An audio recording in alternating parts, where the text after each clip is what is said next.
Okay. So if you could stop the share. Okay, just a second.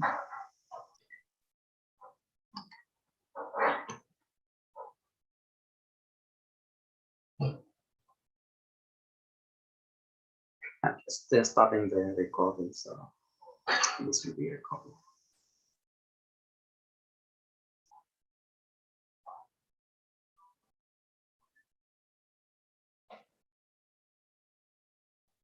Hello, everyone, and thank you for joining the meeting today. We will discuss some different topics today. We'll start with some research, summarizing the data. Hiba will help us doing some exploration and explanation. Then that will be followed by Dr. Hadi will do some demonstration of tutorial for SPSS, and we will go ahead with the discussion about article appraisal. Hopefully, Dr. Hiba and Liam will go over this. This will be followed by some discussion about the tips and skills, and hopefully we will get some updates. Thank you. So, Hiba, when you are ready. Yes. Thank you. Good morning, everyone. Before I start, and hopefully you had a beautiful day. Today in my side is sunny, despite the fact that we are in winter. So, okay, today I'm just gonna, last week we spoke about the quantitative data analysis and the type of quantitative data analysis, which is the descriptive data analysis and the inferential data analysis. I'm just gonna summarize this because it has a link with the SPSS. That's Dr. Nadir and Dr. Hadil gonna present and show us how we do that in the statistic application. So here, just I'm going to go through it very fast, so we just all have a background about what's going to happen. Quantitative data analysis, it's meant to analyze data that are number based on, converting categorical data to a number without losing any value to measure an outcome of interest. So that's what does it mean? We want to here analyze number. This is our data. Or we're changing categorical to data. An example of categorical data converting to number is the age, cholesterol level, and BMI. So in general, quantitative analysis is used for 3 goals. So why do we do that type of analysis? First, it is used to compare difference across groups, pardon me. Second, it is used to evaluate the relationship between 2 variables. And third, it is used to test. And third, it is used to test hypotheses in scientifically rigorous manner. So this is the major 3 purpose. Of course, there is bunch, but that's what I'm familiar with right now. Quantitative analysis has 2 branches, descriptive statistic and inferential statistic. To comprehend the distinction between these 2 branches of a statistic, we must first understand 2 key terms. These are the 2 words, population and sample. And here, population, what does it mean in a statistic? The population is the entire group of people who you want to study. Like if we want to study the Costco consumers, we want to see what's the similarity between these customers.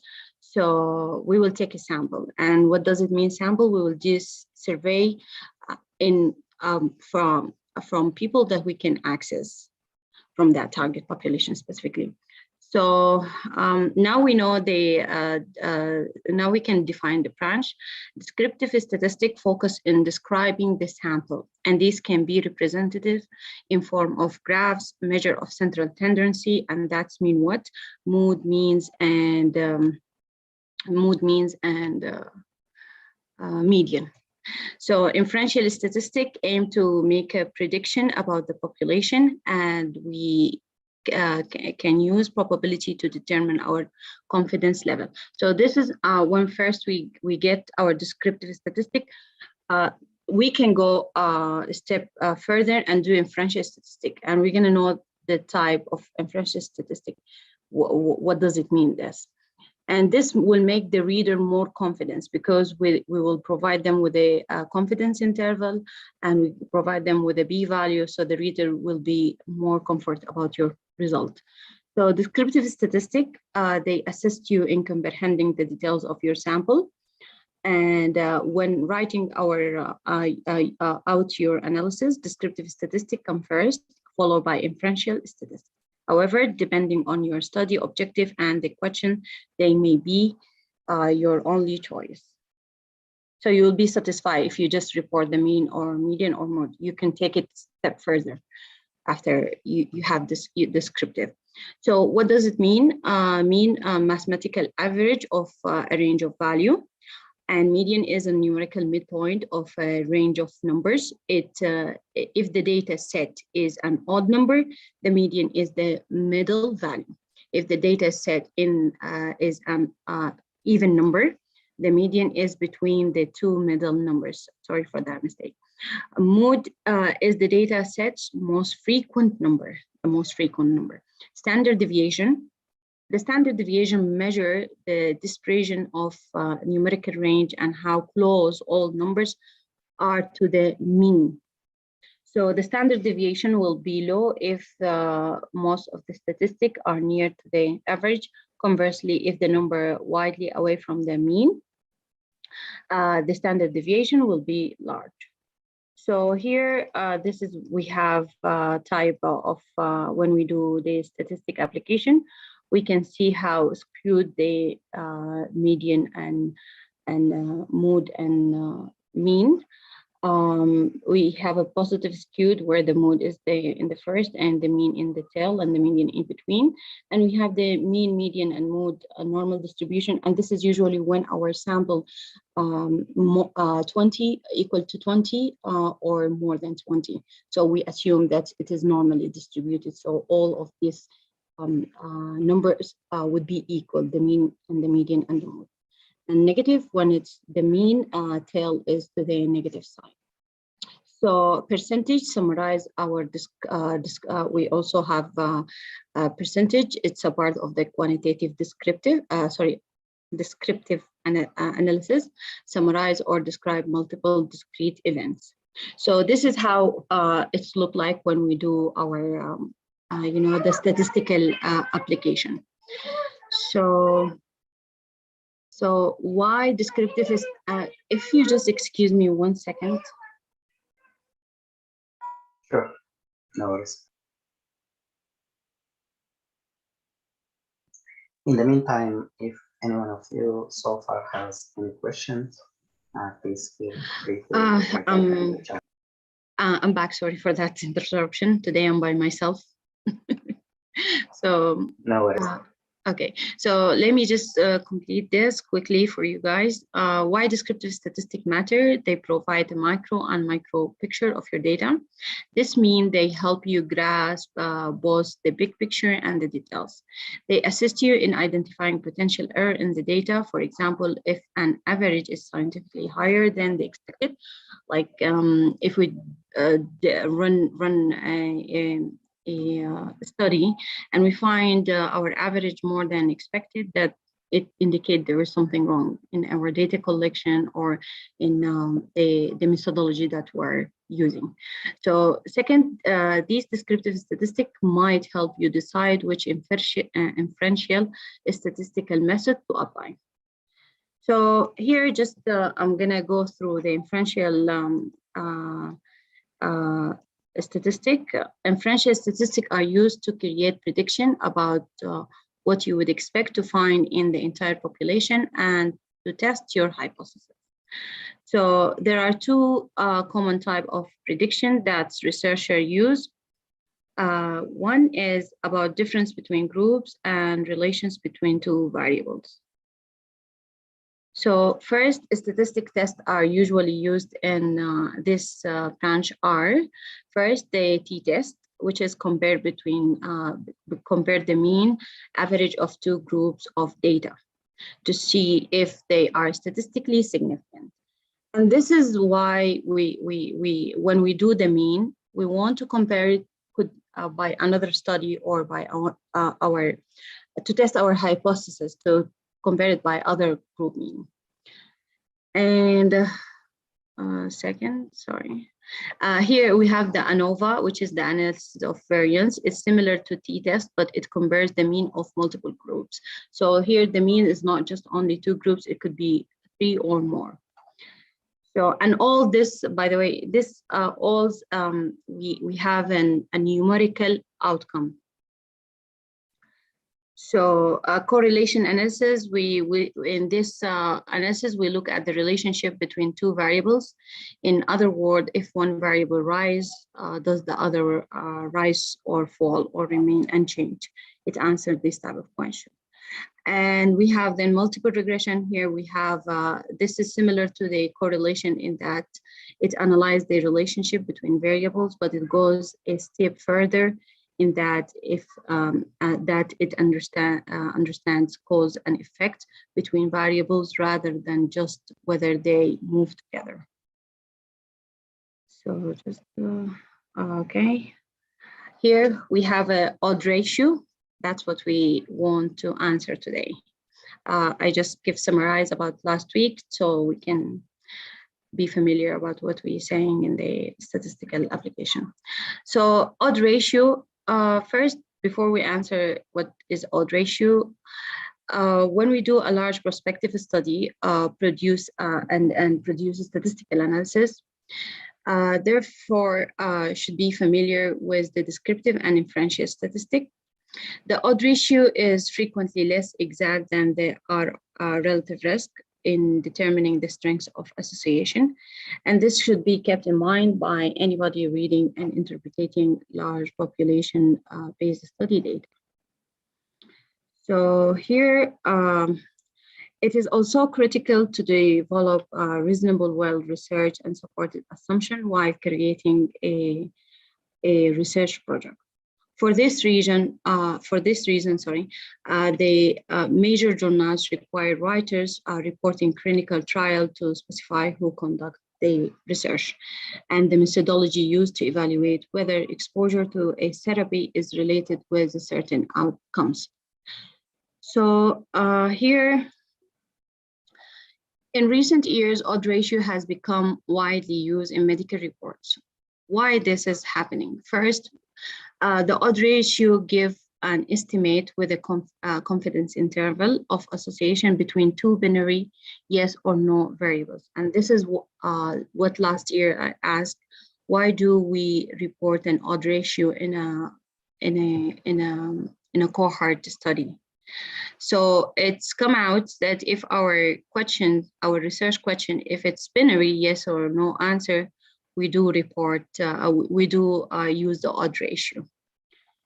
And second, it allows us to use logistic regression to analyze the influence of other variable on that association. What does it mean? Logistic regression, also here we have our outcome in a binary, yes or no. Do we have a cancer or we don't? And at the same time, it makes us put more than one variable, like independent variable, to test it. Does it has an effect on that outcome specifically or not? So third, it gives it to certain and quite simple interpretation in a case control study. It's very simple and straightforward interpretation. Here, how interpretation of the odd ratio. An odd ratio of 1 indicate that the odds of exposure among case patients are the same or similar to the odd of exposure among the control. The exposure is not associated with the disease, so no association.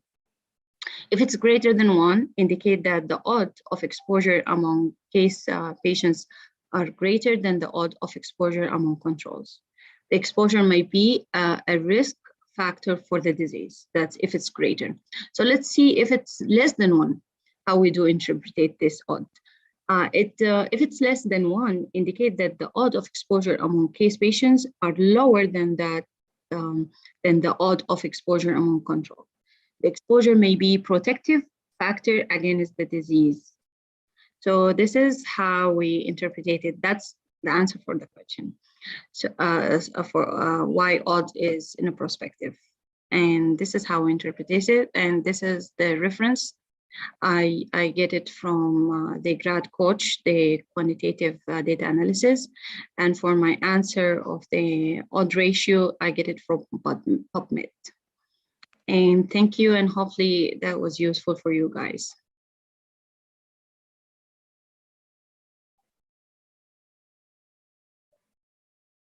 No?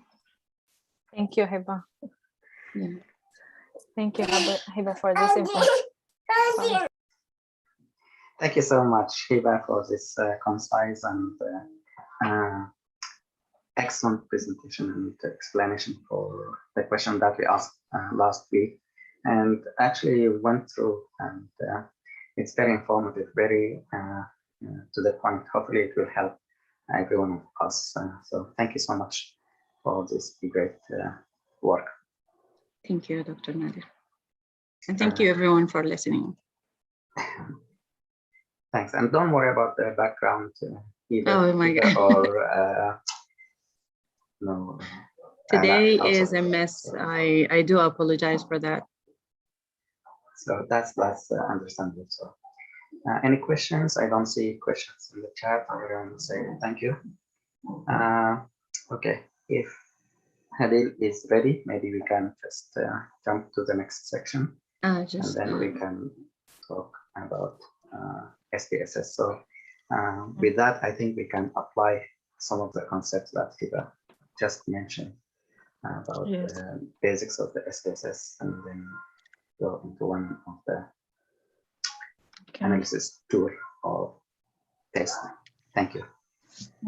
Okay, I'm ready. Just need to share my screen.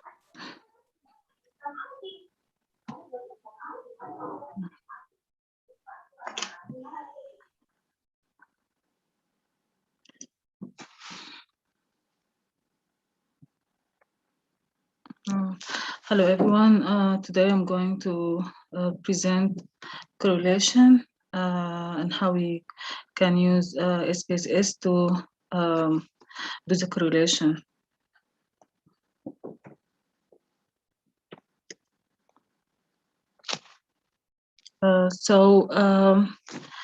First of all, we need, as Hiba described in her presentation about descriptive statistic, and how descriptive statistic could give us a way to know the relationship between variables and know the differences between the variables. So from this, we can define the correlation as it's defined as any statistical relationship or association between two random variables.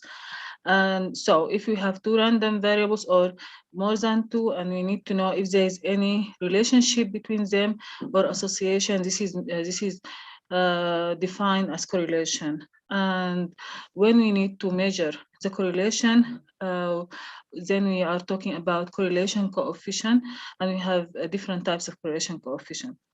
So when it comes to examples and for correlation or to describe this relationship or association between variables, for example, we have the parents, the height of the parents, and how that can be related to the height of their offspring, as we can observe in the reality.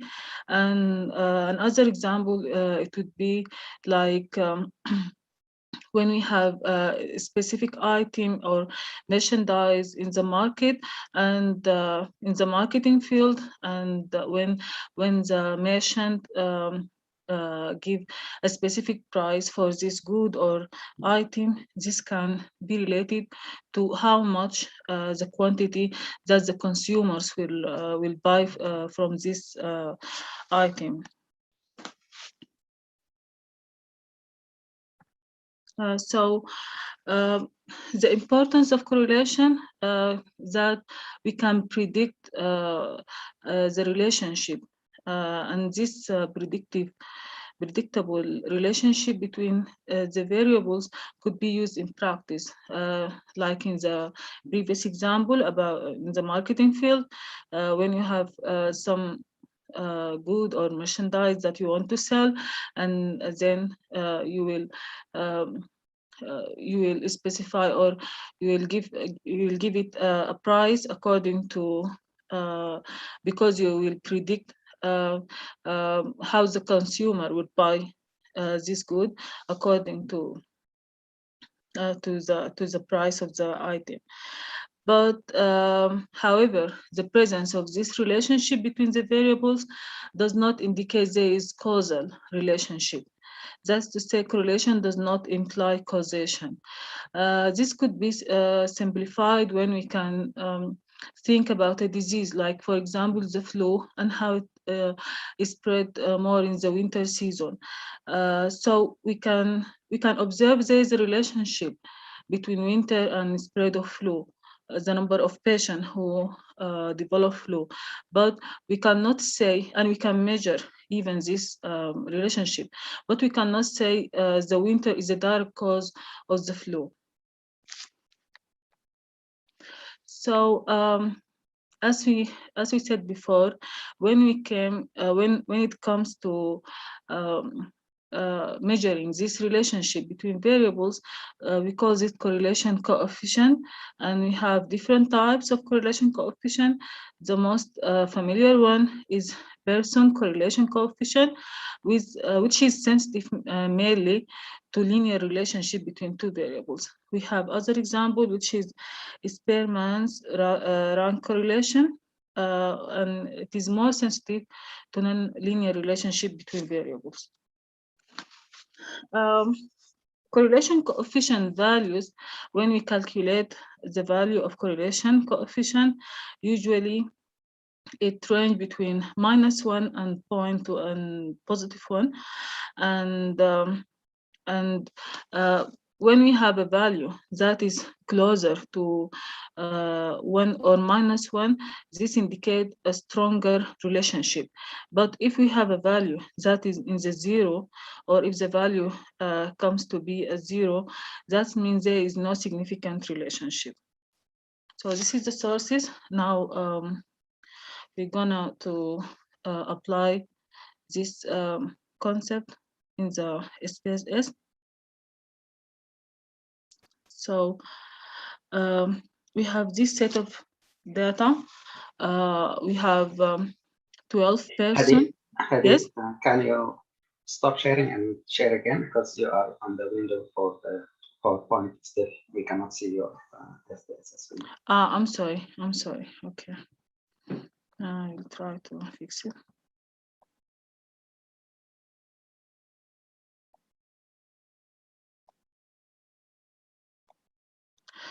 So now you can see the screen, or no?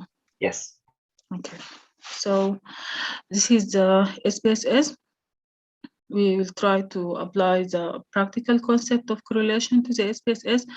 We have here a set of data of 12 individuals. We have male and female. We indicate for the male with number 1, and we symbolize the symbol for female is number 2. We have their height and we have their weight, but we only have the height and weight for 10 individuals, not the whole 12 individuals. So when we start to analyze and to measure the correlation for, we want here to correlate the height to the weight for each individual, for those individuals. So the Spss will automatically ignore the 2 individuals without data, with the missed data, and we'll just work for the above 10 individual. So we'll choose the analyze button. We can find here correlate, and as I said before, we want to correlate between 2 variables. So we'll choose bivariate, and we choose the weight and the height. So as we can see here, here is the table for the correlation. It's a person correlation. Again, Hadi, Yes. sorry, again, the window. If you can go, stop sharing and share the whole window, not the Chrome window. For the previous step. No, mean? we are still looking at the data view. It will open a different. No, the other window for the analysis window, we don't see that. We are still seeing the data. Yeah, I think there's a problem. Is okay. When you share the whole window, not only one. Yeah, I have problem with my computer is too slow. That may be That's why. fine. So now it's clear, right? Yes. Okay, so here's a table for the result for correlation. It's as we said, it's person correlation, and here's the degree of significance. It measured by two-tailed t-test. It should be. We should work on this later. And here is n for the sample size, which is 10. As we can see here, we have person correlation for the height and the weight, and both of them are equal each other because according to this analysis, the height is related to the weight the same way as the weight related to the height. That's why the similar figures. But when it came to, and it is very, as you can see, it is very strong relationship because it's 0.574, and so it is closer to +1. So it is a strong relationship. But is it significant or not? It is not significant because, as you can see here, the test of significance, it's 0.08, and the p-value should be less than 0.05. So it is not significant. And we can explain this by the sample size. It is too small to give us a significant relationship because it's only 10 individuals. We can assume that it may be more significant if the sample size is larger than 10. So we can add to this by continue correlating the height and weight with the gender of these individuals. So now you can see I changed the view. You can see it or no? No, I'm still in the window. Okay. So I started.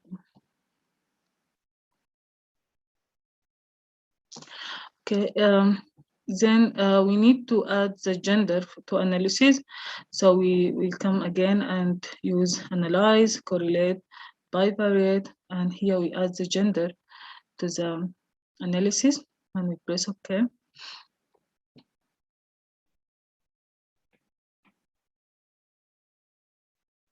So as we can see here, the table now is containing the gender result for correlation, and the significant correlation is already flagged with this asterisk stars, as we can see here.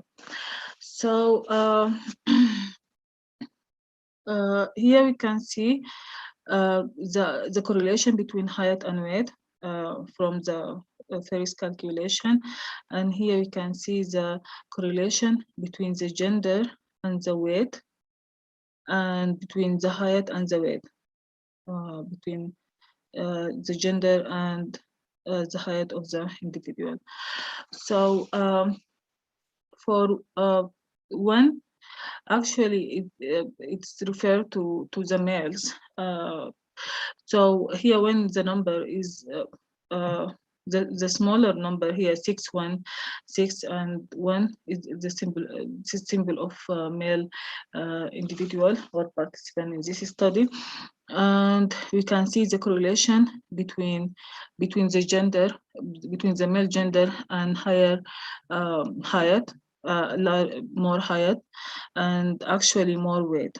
And when it comes to significance, if this correlation or relationship is significant or not, we can see here is significant is indicated by 0.9, and they wrote here correlation significant as 0.01 level.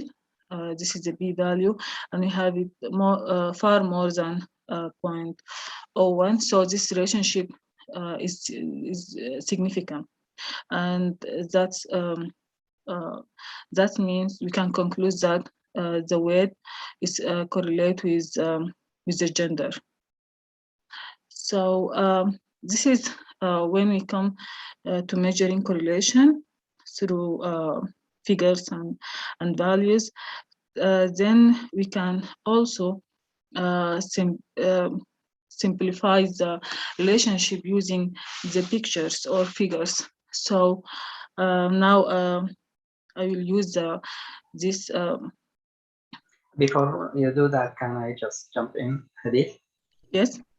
Okay, so can I just explain some for the other fellows?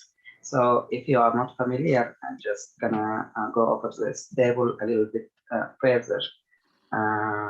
If you are familiar with Spss, that's what I'm good. But, so what Hadil was saying, on the first column here, we have the variables that she picked: weight, height, and gender. And on the first line here, the same labels were listed here. So there is a duplicate.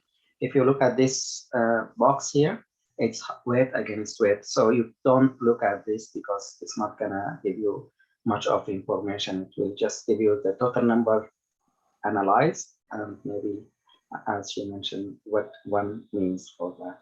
But we will ignore this box here. If we are looking only on the height against the weight, then we will look at this box and it will be duplicated here. The same information here will be duplicated here. So if we look at one box, we don't have to look at the other box because it has the same data. It's just a flip side, the same like a flip side of the coin. So we look at this area when we look at height against weight. Same happens when we look at the gender. So this information here will be repeated down there.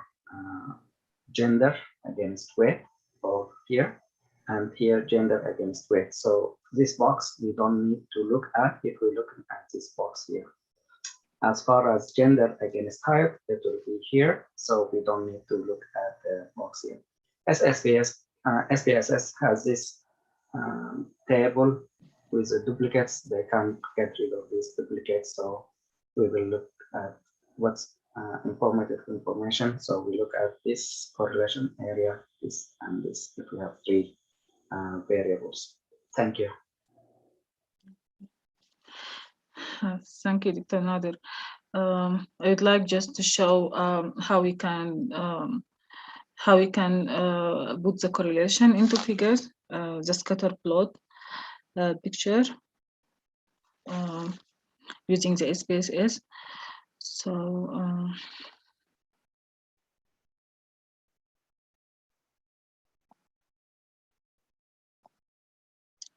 so we came back to the data view, and here we can use graph chart builder, and as you can see, correlation usually is described using scatter plot. So we can use a symbol, a scatter plot graph. We'll drag the figure to this area.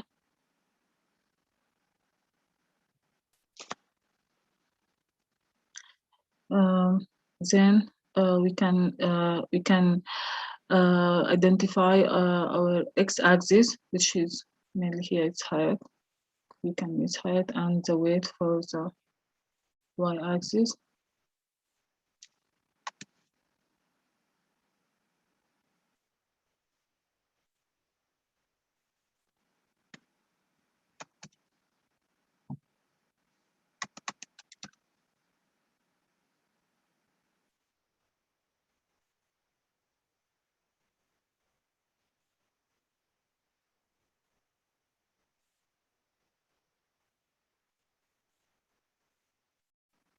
I have problem with my computer sometimes.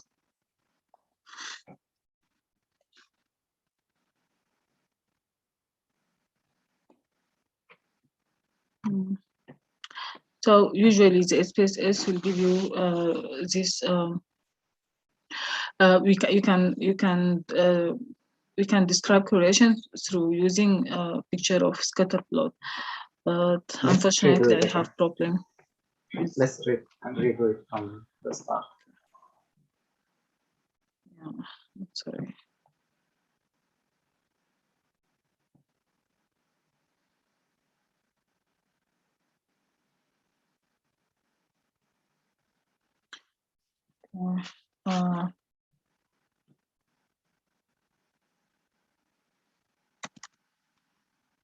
The option of OKs, I cannot drag the mouse to the option of OK to create the scatter plot picture.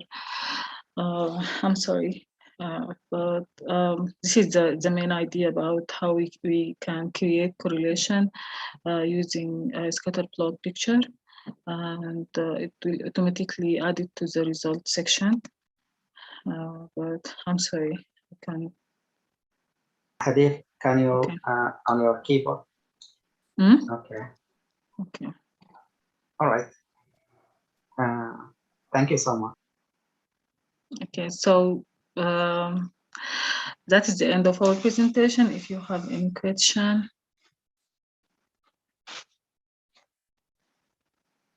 Thank you so much. This was also a great presentation, good tutorial. Thank you so much for sharing and doing the demo for us.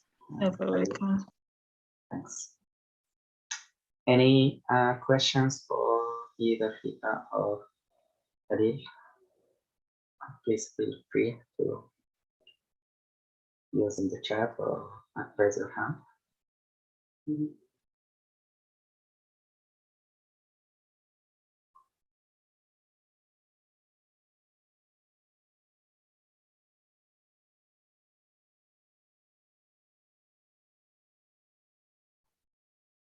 Thank you once again, both Hiba and Adil.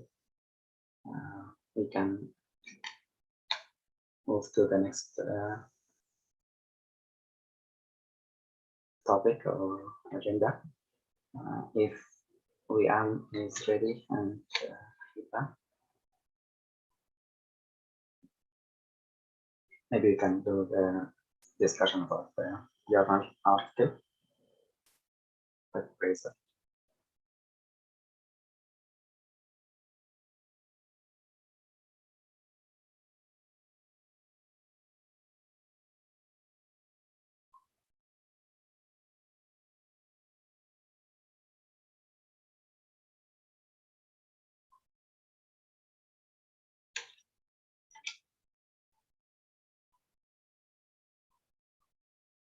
I don't see we here. Do you know Hiba?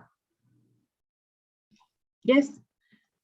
Actually, I just supposed to open for her the CASP so we can go through the article, but I think we I don't know if this the number that's her number. She's yeah, she said I believe that's her. Hello everyone, I hope you're having a good weekend. I will not be able to attend our meeting. Is this you? If you're there, I don't know if that's her.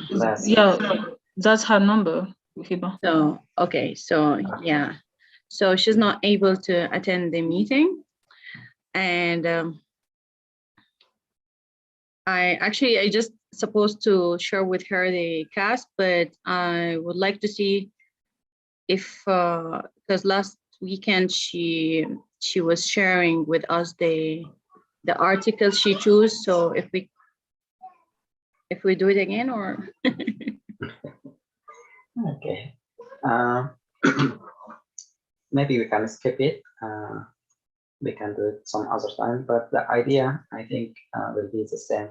We're gonna just repeat the same to learn the skill, how we can look at the article and how we can analyze the article to get like a feedback about that and see if this is a useful article or not.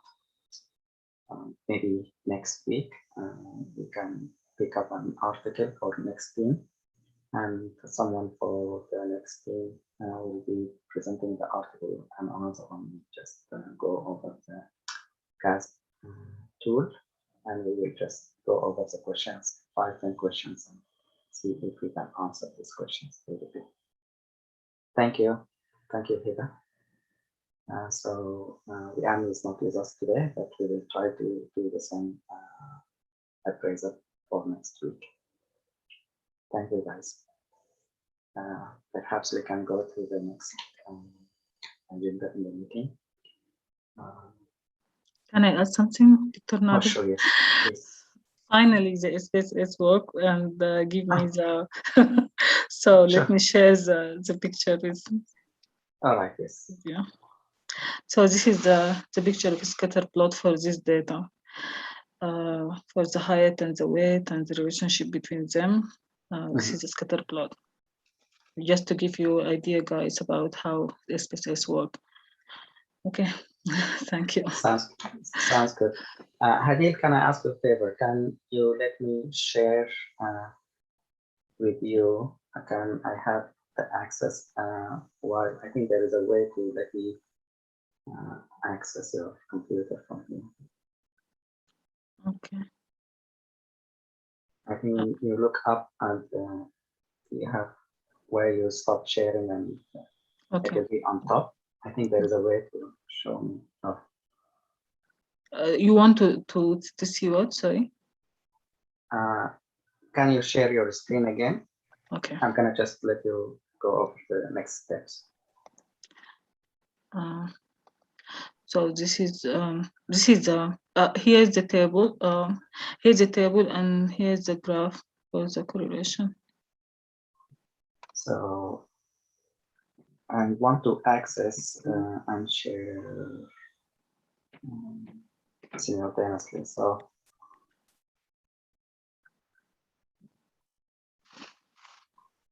there is a way for you to let me share your screen or be active on your screen.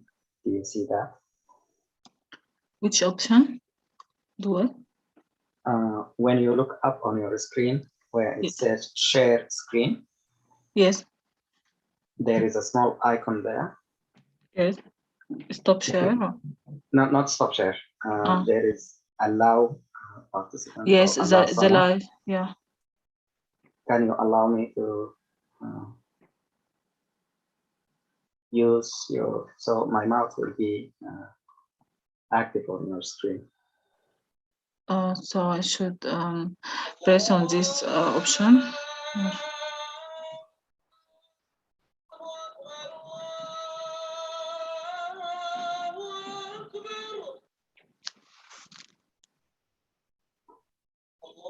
This one? That's okay if you cannot. Okay. There is a way to get it from here. So, but if you cannot, that's fine.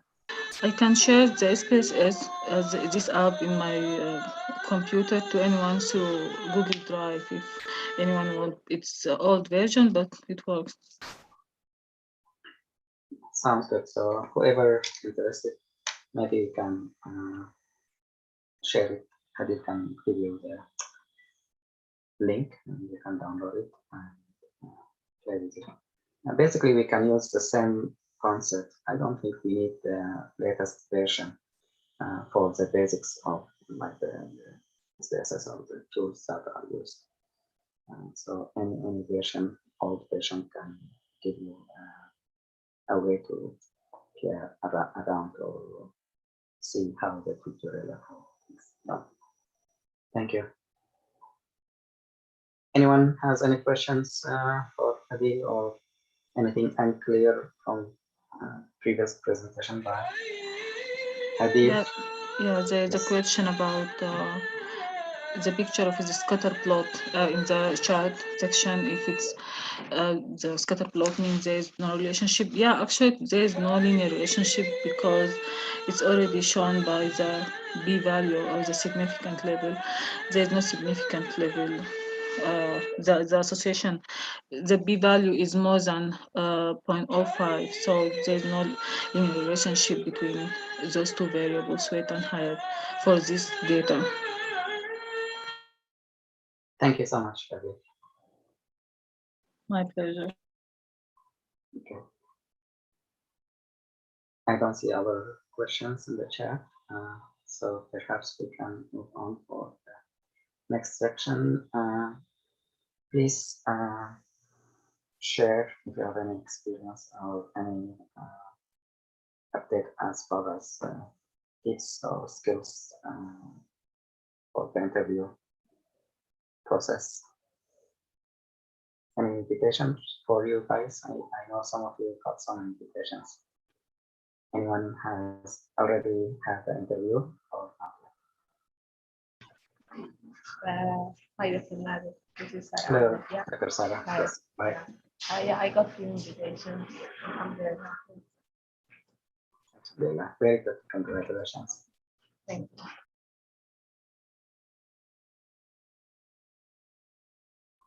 So we need to practice on this like interview questions and be prepared and so forth. So you need to pick up some of your friends or colleagues or fellows from this group to practice. Thanks. Anyone else?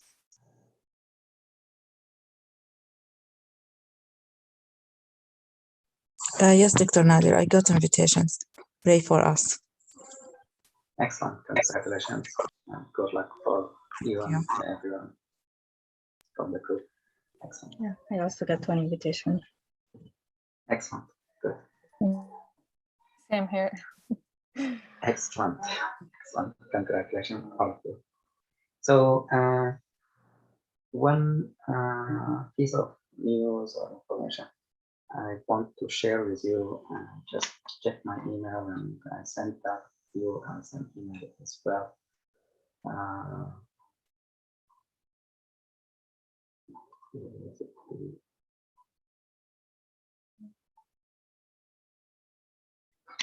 Basically, IRAS website, for some applicants, they have problems getting all the documents or the material to the programs. So some of the students, medical students from the US here, found that some of their letter of recommendations and they did not go through. So if they attached, let's say, 3 letters to a program, they follow up with that program. The program director mentioned that they only received 1 letter of recommendation. So this happened to one student. They tried to call IRAS. IRAS said, maybe you did not attach this. Maybe it's just a human error. Maybe you forgot. Maybe something else happened at your end, but it's not the system. The system is working fine. However, there are more and more students facing the same problem. Some, they said their material did not go through all of it. So I want you to check if there is a way for you to click on your application process, see if your, let's say you assigned 3 letters and application to 1 program, if there is a way for you to see if that program looked at your application, download your application or not. So if it is a problem for you as an individual, I think we should talk about this in our group, and maybe we should raise this point to the bodies that involved, including IRAS, or maybe we can go further, because you are paying a lot of money and this shouldn't be happening. This will ruin your application. And we don't want this to happen to you guys. Any feedback from you, any one of you please jump and let me know.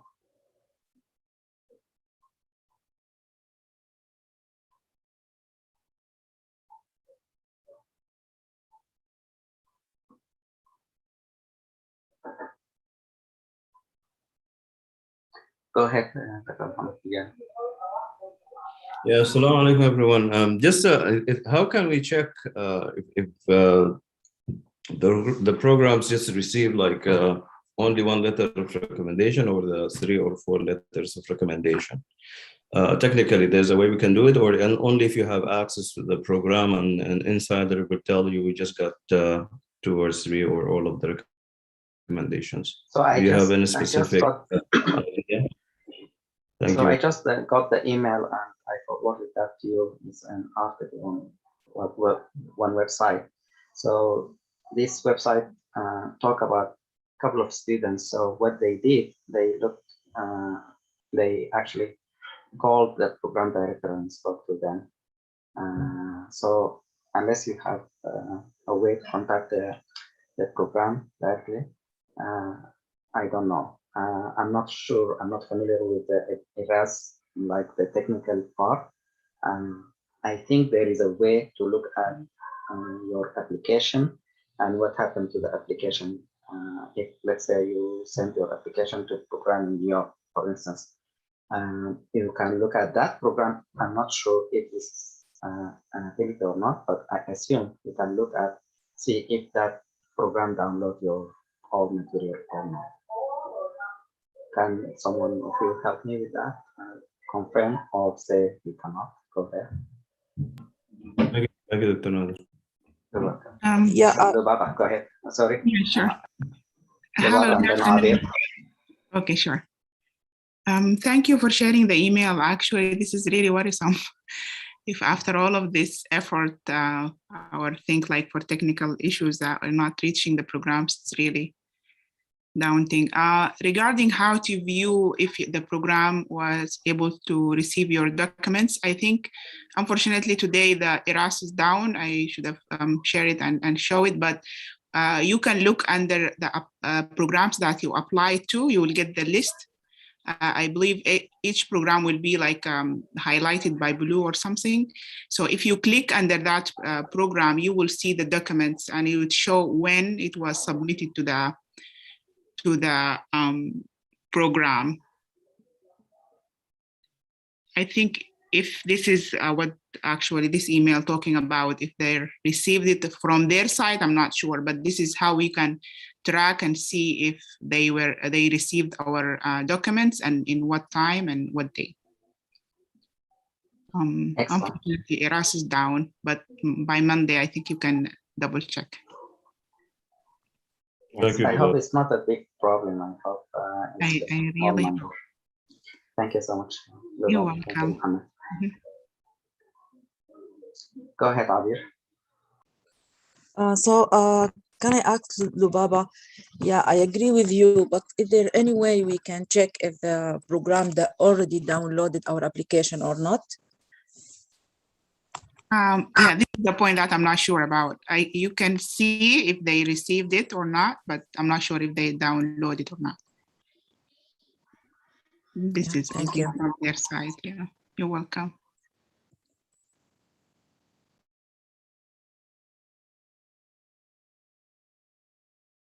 I think one thing. Hi guys.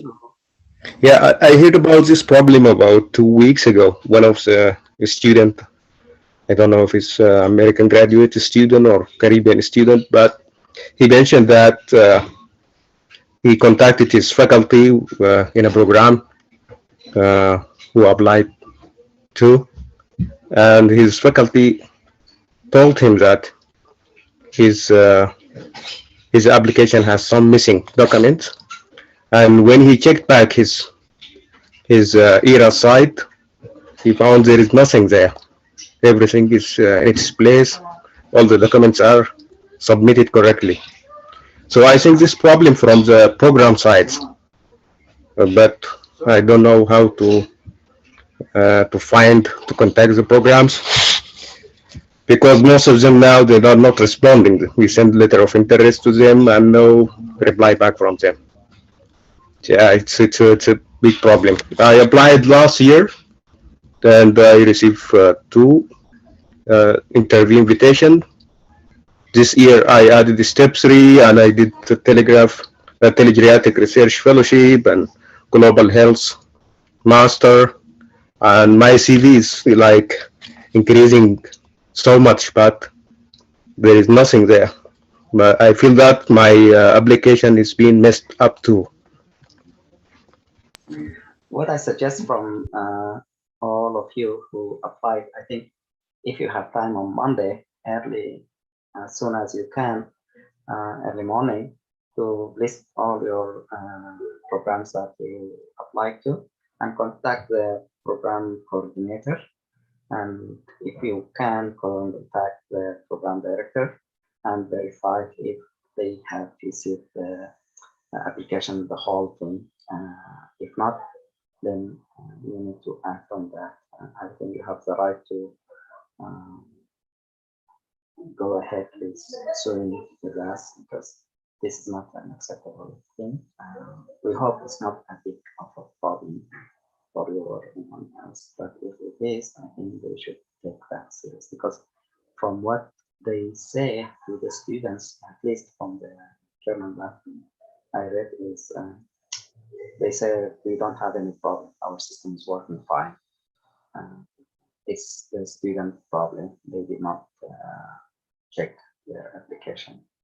And if it's only one student, this might be the case, but if more and more students saying the same, I think it's a system problem. I think they should find out and fix that problem as soon as they can. Hopefully it's not going to affect you in any way. Thank you.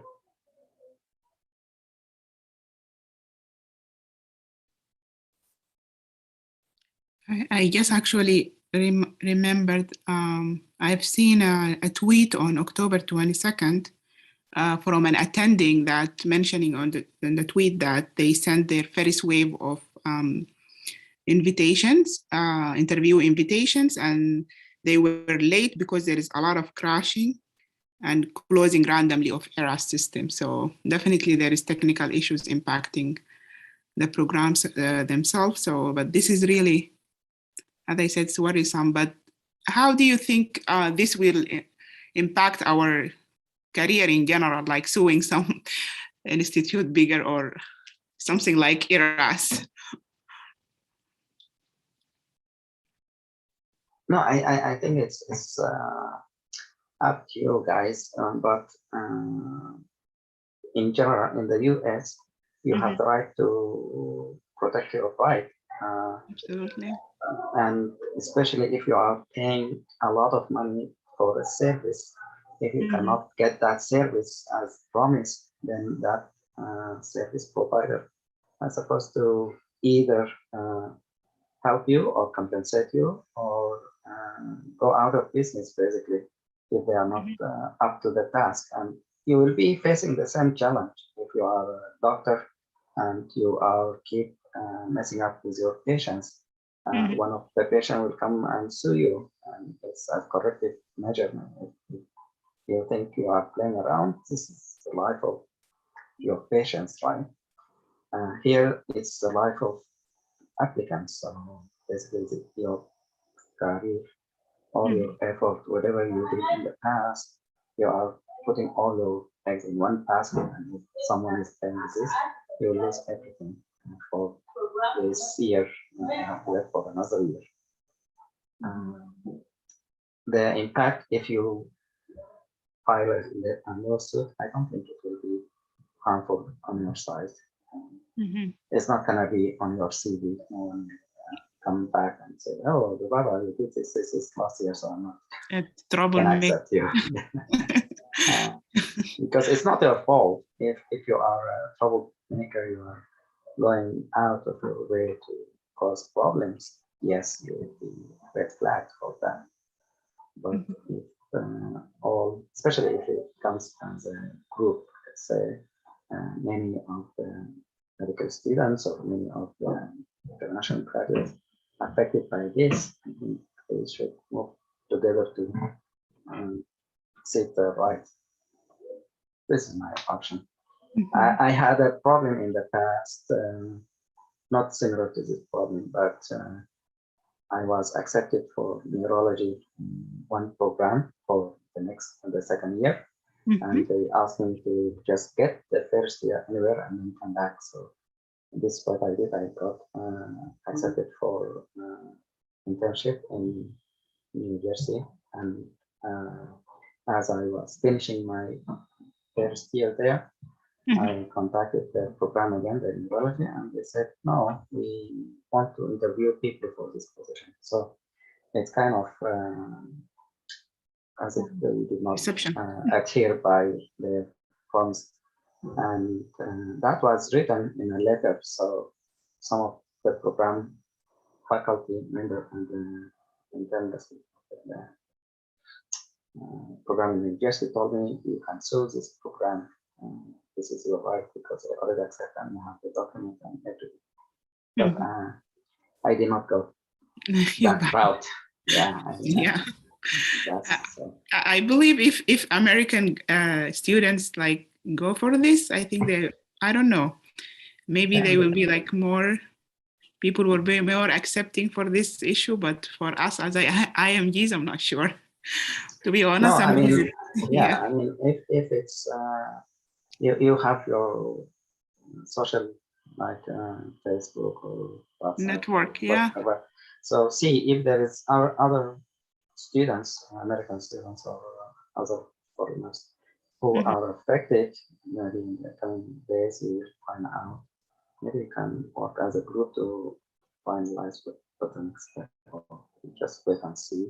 But again, I agree with you. If it's a student from the US affected by this, I don't think they will say, oh, they will go by. Unless they accept them in a program or something. Thank you. Yeah, thank you, Dr. Nadia.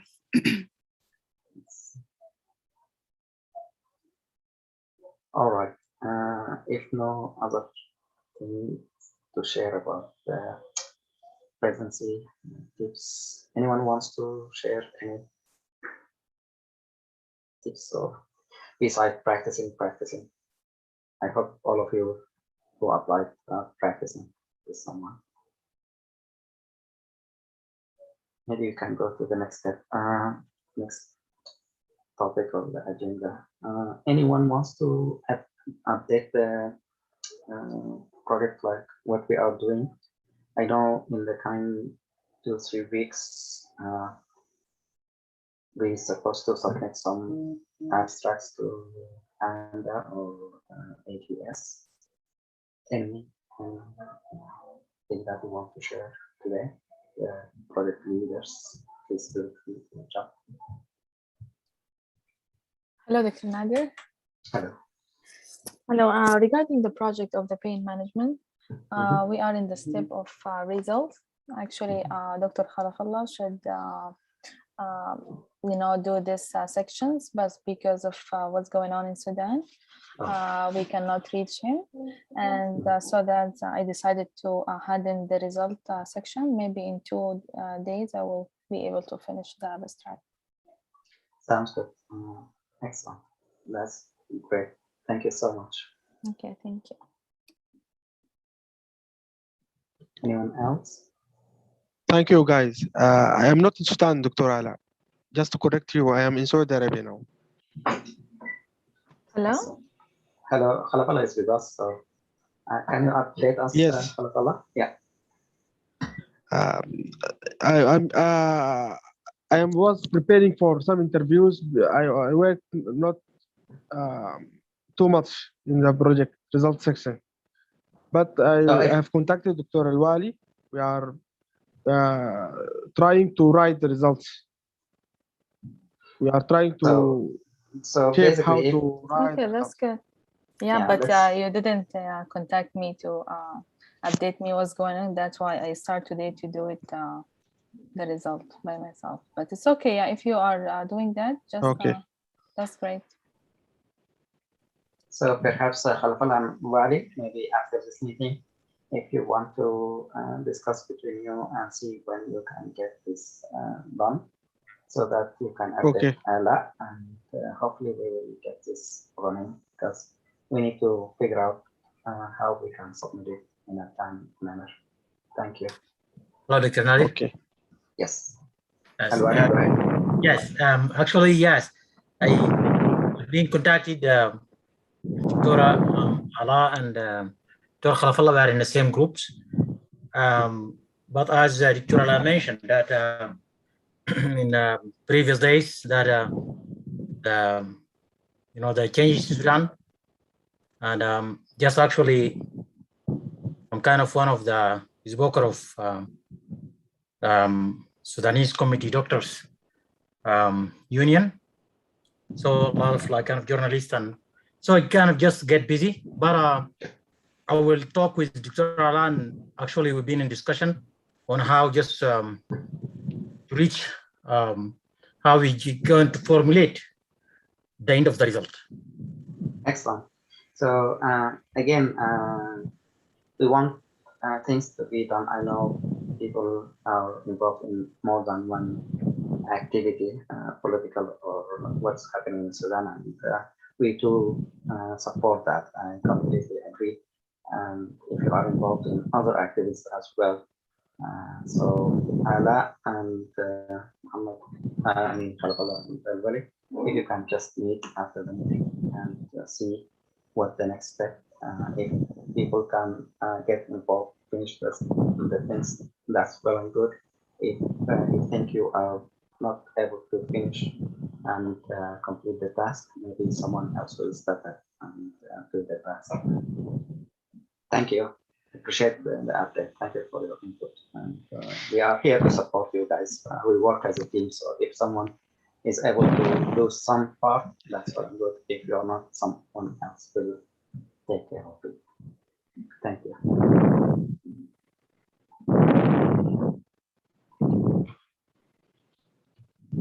Anyone else wants to go ahead with updates?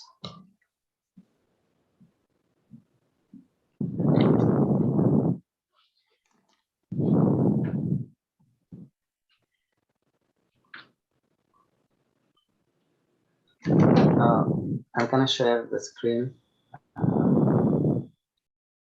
Sorry, Dr. Nadir, just a quick question. Sure. Yeah, regarding the project for long COVID, you shared it in the email. Yes. Can you give us an idea about that? So that's what I'm gonna do now. I'm gonna share so we have the current projects. Ala and her team were just talking about some the pain, the COVID or long COVID. I spoke to one of the therapists here at one of the nursing home, and he mentioned that one of other members of his team also has COVID infection or had it and recovered, but it's not completely back to, he's not back to his baseline basically. So we were trying to see what about the staff who are working on nursing homes, for instance, who are affected, mainly the therapy people, therapy team. We can look at that as a group or as a case.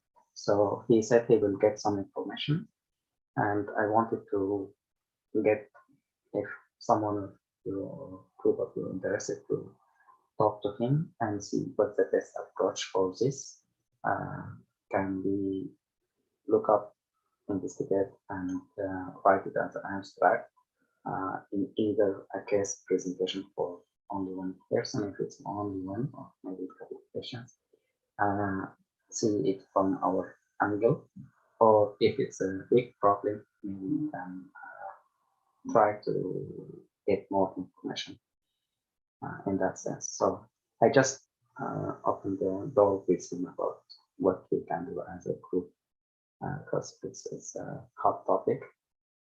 So anyone interested in the topic, please feel free to go inside that and add your name to the list of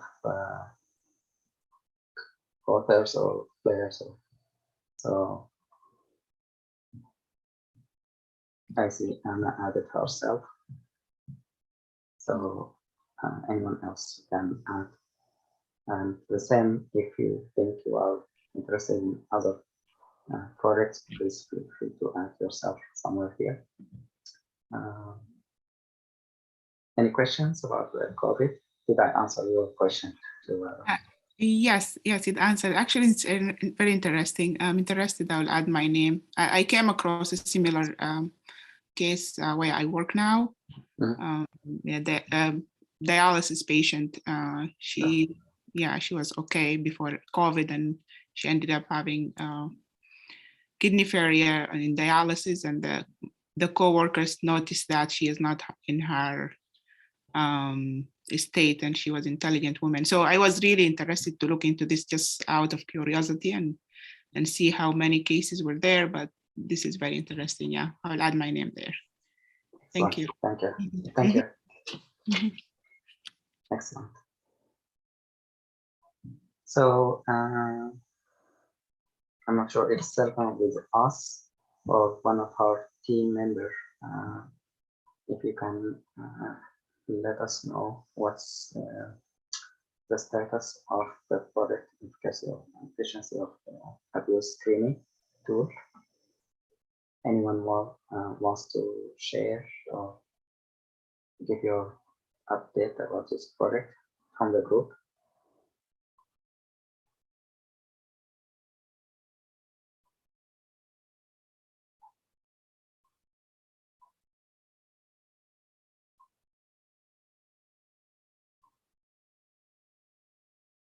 If not, we can go to the next project, which is the activity.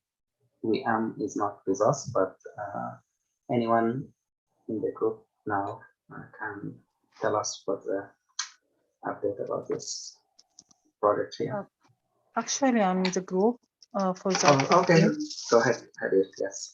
Okay, actually, I'm in the group for the rule of the activity stuff. We are in the process of writing the abstract. We just to discuss the result, I think, and I think just the member of the group who are supposed to work on the result are busy, but I will try to contact Wiam today and know how it's going. But we already started to write the abstract. Excellent. Sounds good. Thank you so much. Oh, my pleasure. Excellent. Anyone else can talk about other projects or updates? Please feel free to let me know or let the group know.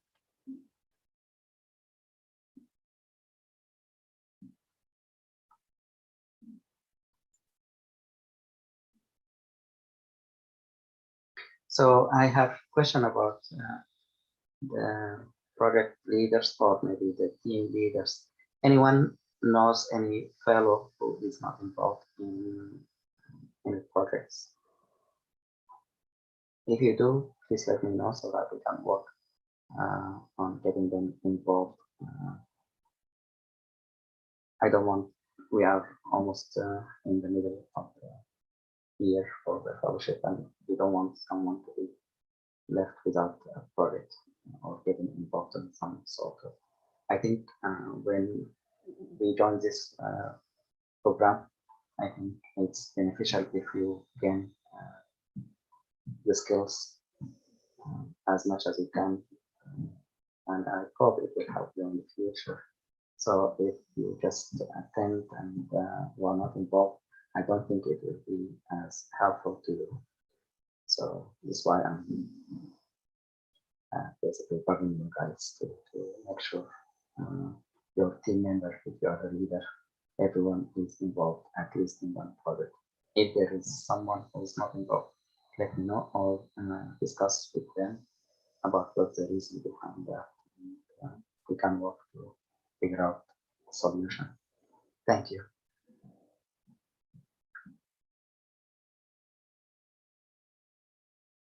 All right. I'll open it for you guys to see for next week.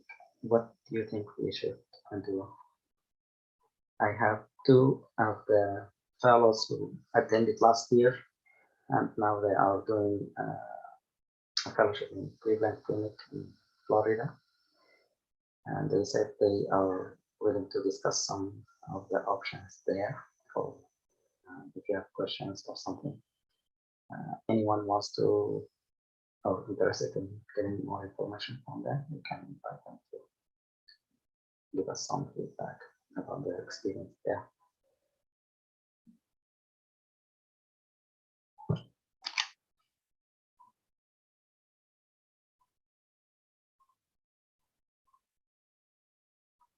So tomorrow, you and your team will be leading the next meeting.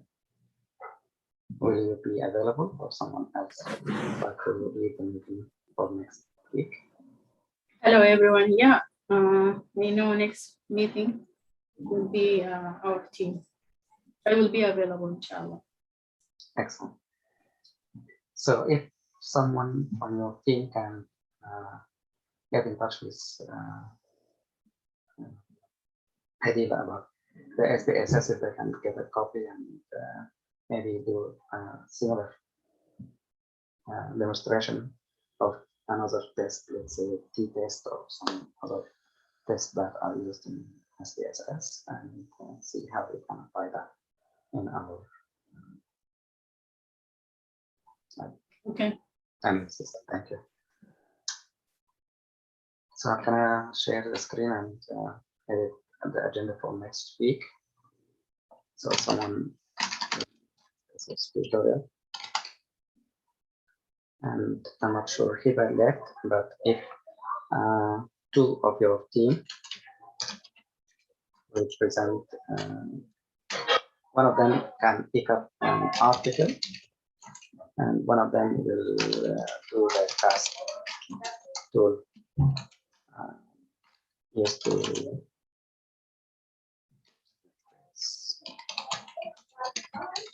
so basically one will get an article, read it a little bit, like maybe have a look at it, and next week we can just go over the title, the methods, and whatever according to the cast tool, the questions, and the other fellow will just say yes, answer this question, no, it's not, something like that.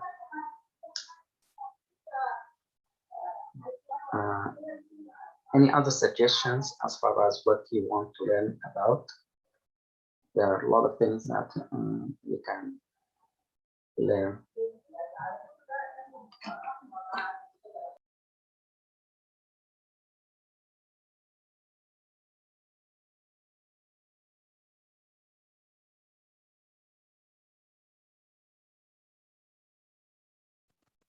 I think it would be helpful if you continue on SPSS. Agree.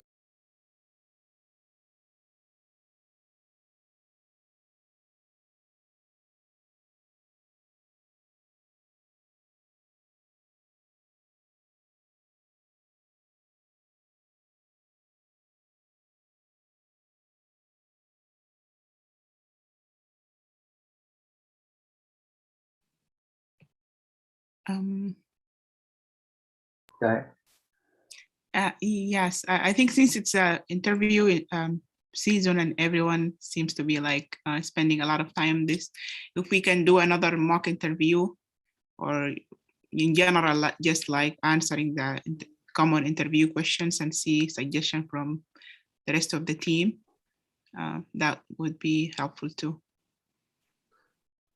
Yes, I agree. So maybe we need 2 volunteers, either from the team come up, or maybe from any of the group now present. Any one of you or 2 of you wants to volunteer for be the examiner or the interviewer, and also the interviewee. Or if you don't, then we will ask them Rubaba to assign 2 of you guys.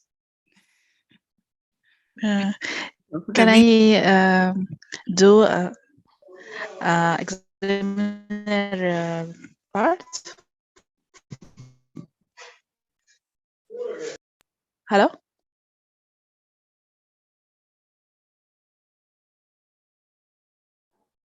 Your voice is not clear. Who is talking? A. Who is A? Hello, I am Amna Al-Khadir.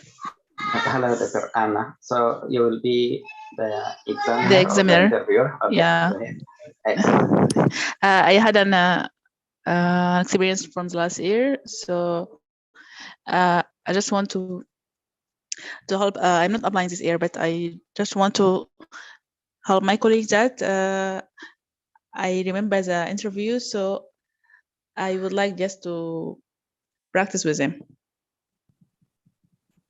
Excellent. Maybe someone else will volunteer to be in the hot seat. Come on, guys. Hi. That's for this week or next week? Next week. This Next coming week. Saturday. Yeah. Okay. So yeah, I will be volunteering to answer. Yeah. Sarah. Excellent.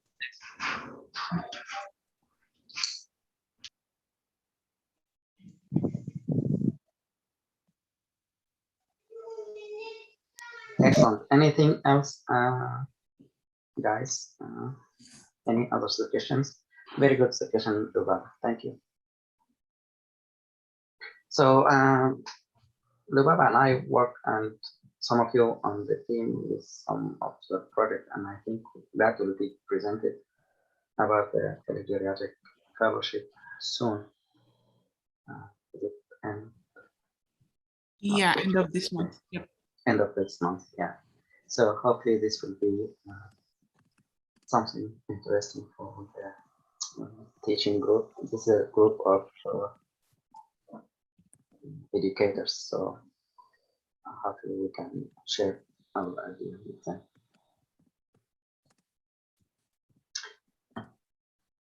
Okay, if no other things, I want to steal your time, and maybe I can share my experience with you. Let me just update you. So in the coming maybe 20 minutes or so, I'll present to you about a hot topic, telemedicine. Last year, we divided the group into topics related to telemedicine and COVID at that time. It's a hot topic. Hopefully we can discuss this also in more details, and if we get an interview, maybe we can also explain something in your answers when you're talking about telemedicine.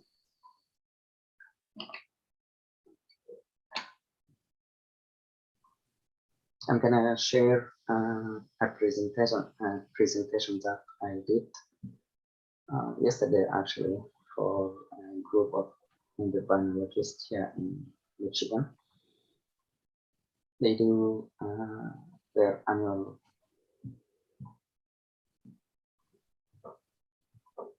meeting for endocrinologists and for other providers, including primary care providers. So they talk about different topics. So they asked me to present about this was one of the reasons I pursued medical career. They asked me to talk about telemedicine and update. So I did that yesterday, and if you don't mind, I can share with you that as well, so that at least you will have a picture of what's going on.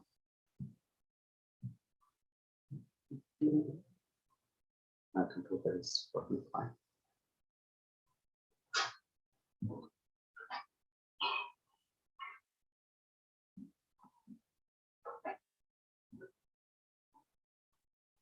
Can you see my screen now, or no? Yes. Yes, we see it.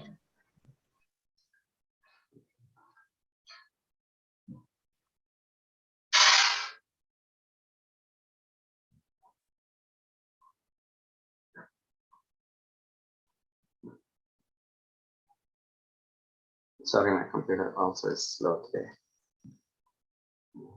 Basically, the topic was about telemedicine and COVID.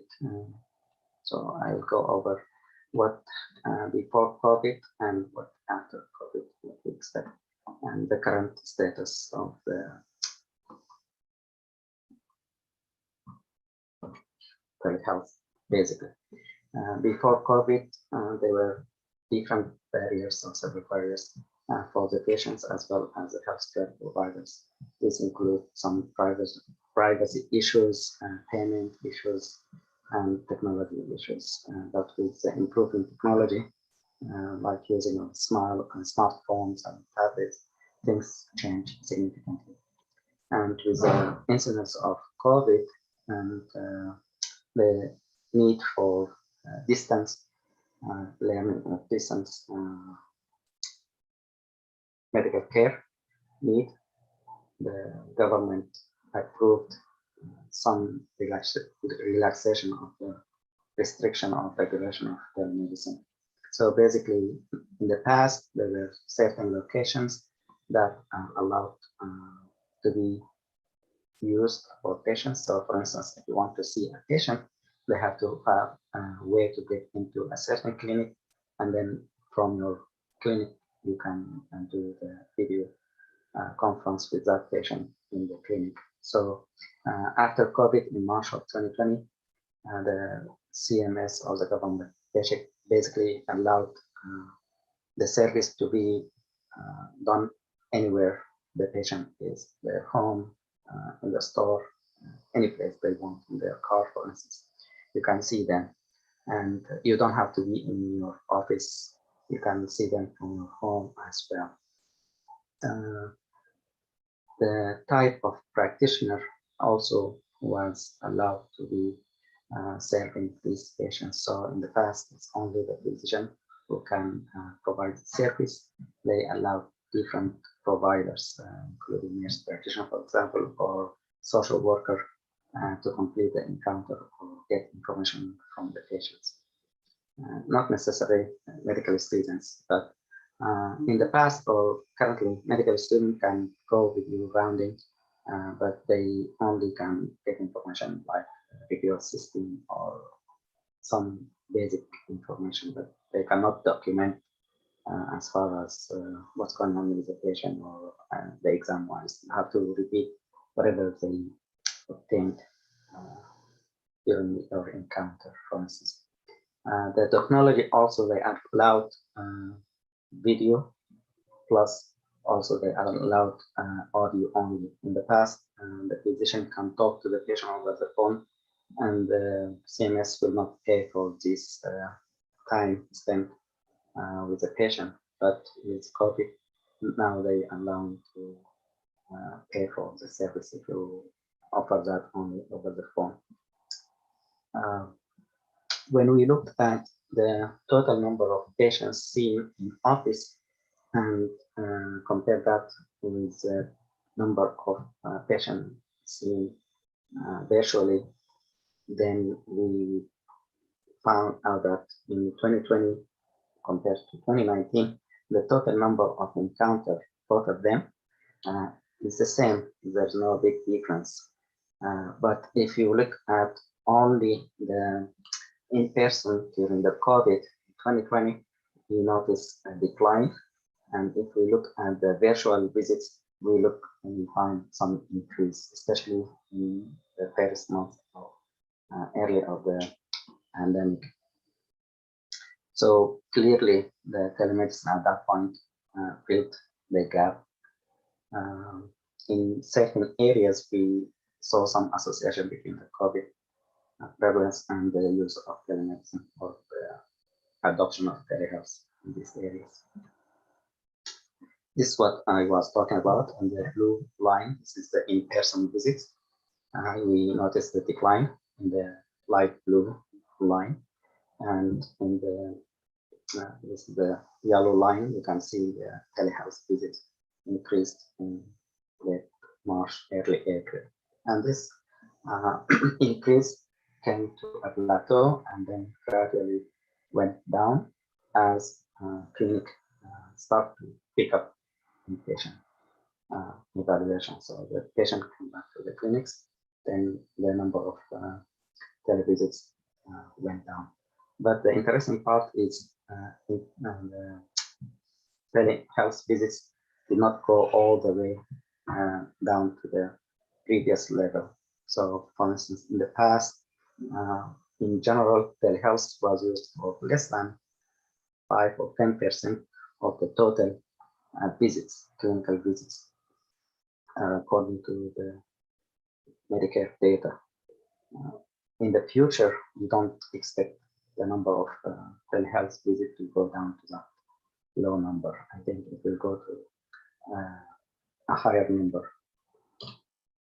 If you look at the same trend, you will find that happened in March and April nationwide in the US or statewide, even on county level. What did they treat during this encounter? They used telemedicine for treatment of mainly or mostly mental health disorders, but also they are treating chronic conditions like hypertension, back pain, most commonly, but less than that. Also, they treated diabetes, heart disease, kidney disease, and disease as well. So the providers who offered telemedicine, we found that mainly the drivers for the movement was primary care, internal medicine, or family medicine specialties, but other specialties like psychiatry and other joined the movement, and they offered service remotely. And this is because they found that there is benefit not only for the patient, but for their practice as well. So initially, the limitation of like face-to-face to limit the exposure for the disease, but also to limit the source and resources that PPE and so forth. What the perception, when we think about the patient themselves, when they look at the telemedicine, in the past, many were hesitant to use it, and some of the reason they did not believe that a health visit will be done remotely, equally to a one-to-one or person face-to-face visit. So they did a survey comparing patients' answers between 2020 and 2019, and some of the adults were surveyed in this survey, asked about the comparison between telemedicine and in-person visit. So some of them are confident that time, about 30%. This number increased 1 year later. When they asked them about the willingness to try again or to use the telemedicine, did the pandemic affect their way of thinking? 50 or 60% last year, they said yes. When we compare the same question this year, it increased to almost 80%. So clearly there is some trust in the way people think about telemedicine from the patient perspective, and the quality also offered to these patients, I think, is great, because 97% said yes. This also clearly indicated in this graph that in March of 2020, the number of visits were in the 19 or 20% offering the visits or appointment, and the patient choose virtual visits, and this number increased this year. Again, there are multiple reasons for a patient to select or choose telehealth versus in-patient visit. Some of them because the office offered them, or some of them listen to other people, persuaded by other people. Some of them just by watching the news about their health. Again, here just mentioning the benefit of the patient. So most of them, the convenience of getting the medical care while at your home is important. For some, it's just limiting the time spent when you are traveling to the clinic, waiting, and then seeing your provider. You're going to lose some if you are working, some work time. If you are a student, you will lose some school time. So more and more patients and families like to see themselves seen remotely, if that's an option. And this also showed that patients or families are interested in sharing their data, health data, when they are using, for instance, a smart watch. They can get the heart rate or blood pressure or any other information. They can share this with their physicians. How about the physicians themselves? Some of them, with this allowance or relaxation of the regulations, found telemedicine to be useful for their practice. So some increased their virtual visits, some started distant learning or training, and some encouraged patients to be followed and monitored remotely for chronic conditions, for instance. So in this slide, we can see the increase of providers adopting the solution as far as using telemedicine. One criteria for the quality of service that we provide is patient satisfaction. So more and more practices are including this measurement. And when asked in the last year, many patients answered this is something good for them. So there is 61% improvement as far as satisfaction. There are many applications that can be used for telehealth or telemedicine. There are a couple of articles here. You can read more about the technology of using smartphone, for instance, for telehealth.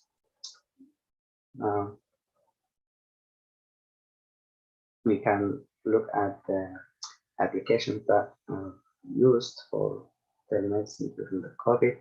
Mostly people used FaceTime, Facebook Messenger, and some used Zoom, and others used Skype or WhatsApp. In our practice in Lansing here, we use the EMR, and we also use Doximity or Doximity. And myself, I use Doximity more. It's HIPAA compliant, so privacy is not a big issue. It's a good platform. I'm going to talk about it later. But you can use Doximity or other services. Some people use a portal where it's connected to the EMR in big corporations, big organizations. Doximity, it has the capability of doing the phone call with your patients, and it will highlight or not highlight, the opposite of highlight. It will not give your phone number to the patients of the family. It will be a private dialer. Or you can use a video call as we mentioned. Other options, you can, it's like a network for physicians or providers. You can increase your network. And it also has the capability of using a fax. So you can get your faxes in your phone. So in our practice, we saw again increase in the use of telemedicine or visits, virtual visits. And this is just a comparison between 2020 and 2019 in grade. We use the virtual visit for new admission to nursing homes. I practice only on nursing homes facilities, so for new patients or follow-up urgent visits or discharge visits as well. The considerations that we need to focus on is the malpractice. So generally, telemedicine is considered low risk. So when we start, we need to get a consent signed by the patient or the family before we start the visit, so they know there is limitations. Some of the limitation is the exam, so you cannot do complete physical exam remotely. There are some tools that patients can use. For instance, there is a commercially available tool where you can look at the ear with a camera, a device that they can use at home, or you can look inside their throat, for instance. Then you can do some limited examination as far. But the exam itself, you can just pay attention to inspection, and patient will move around. You will see them in their own environment. Starting a rapport with patients, offering the patient the service as far as an option. They can tell them you can come to the office, or we can offer the remote visit or virtual visit, video visit, is also a factor that can reduce your variability. It will increase the patient satisfaction, and it will decrease the chance of getting sued, for instance. But again, we think you should tell the patient that this is not a full exam. For instance, if you were thinking about doing a full exam, what I do is I complete my virtual visit, and then I will ask the patient to be seen next day or the following couple of days, something like that. For some physicians, they want to practice in more than one state, so there is an agreement between different states to make the license process smooth for these physicians, so they can go through this website, interstate medical licensure compact, which help with offering patients the service. What about the future? So we think the demand will be high for telehealth. We think that clinicians will be involved more and more. In the past, they were hesitant because, as we said, there are multiple reasons for that.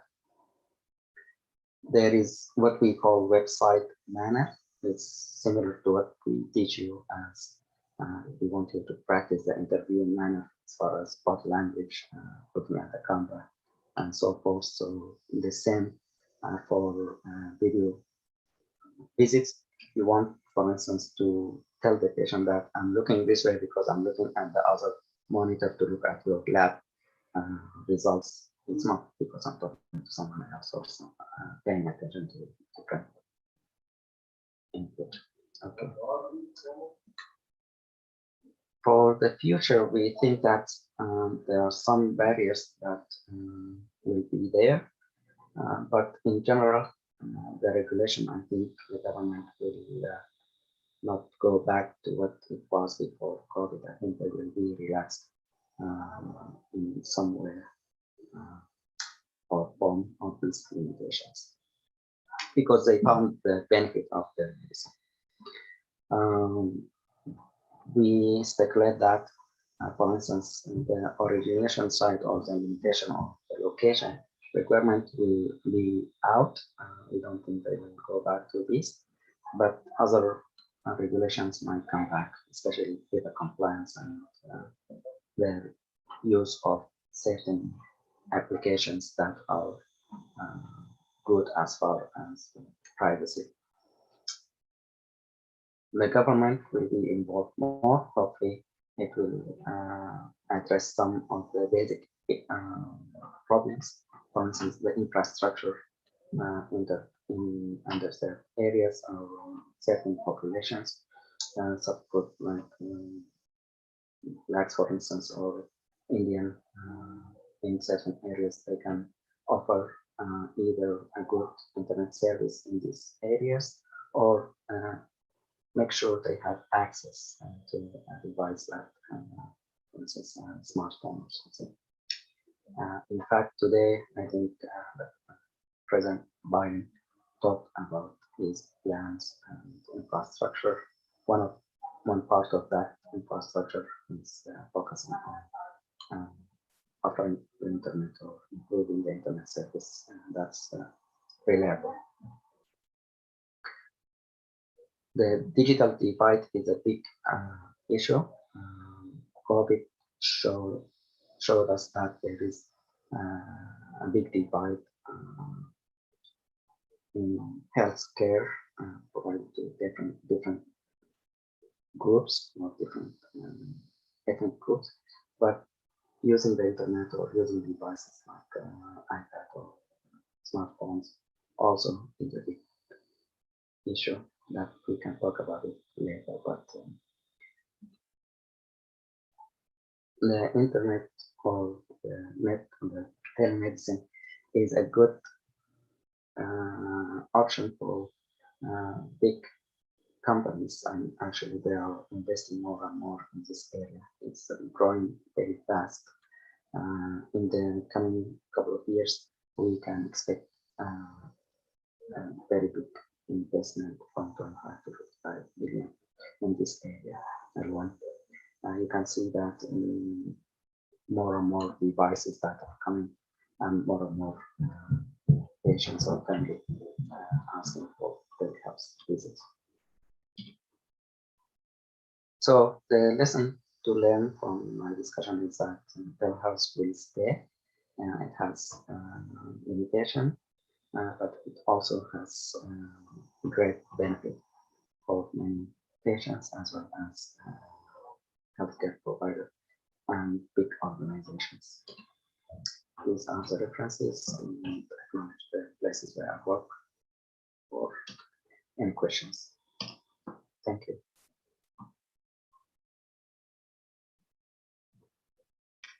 So Sulaifa has a question. Please go ahead, followed by Lava. Thank you so much, Dr. Nadi. First of all, I would like to congratulate you for the new position you had. You did really deserve it. Yeah, sure. The second thing, I'm just curious why just telemedicine increase in 2020 and 2021. Like, I know it is because of COVID-19 and that, but I think it is so important. Like, it can increase. For example, for depression, we can use telehealth to do screening for many patients. So like elderly population can would love to use telehealth more to go in person. So why government or provider didn't think of this before? My second question, just curiosity, does the visit cost same like in-person visit, the telehealth? Because like I'm thinking of the insurance company, maybe they will oppose telemedicine if it costs similar like in person. Thank you. Excellent. Good question. And I'm gonna answer the first question and then go to the next. So basically, the telemedicine started in the 60s, believe it or not, and the most physicians involved in that are the psychiatrists. So they have worked with that because you don't need the actual physical exam. This one of the limitation for other physicians. They do not adopt the way they use telemedicine. And the technology at that time is not available to everyone. So recently with the smartphone, with the good internet, now video call is available. So that makes life easier. But again, even with that availability, not everyone was interested. Not every physician was eager to jump and use it. The hesitance or not adopting telemedicine, I think because of the payment issue and because of other restrictions, as we mentioned. So it was not paid for For instance, you can call the patient, tell them your blood sugar is this, you do increase your insulin, or you need to decrease, or whatever, remotely. In the past, this was not paid for. Now, if you discuss the patient plan and price and so forth, then you can get paid. It's not as much, but if you are doing this a lot, physicians find it useful. The payment in the past before COVID, it was less. Let's say I see the patient virtually, or I see the same patient in clinic, they pay me 100 if I see them in clinic. If I see them remotely, they pay me 40. So it doesn't make sense for physicians to jump and do virtual visits a lot. When COVID hit, the government said, okay, now because we want everyone to stay at home, and states came up with this regulation of us stay home demand. Then they saw, no, we can manage patient remotely. And to increase the adoption for the physicians, they said we can pay you similarly if it's in patient or in person or remotely. Does it answer your question? Yeah, thank you so much, Dr. Nader. That's so helpful. Sure. Go ahead, Lubaba, and then Mohammed. Yeah.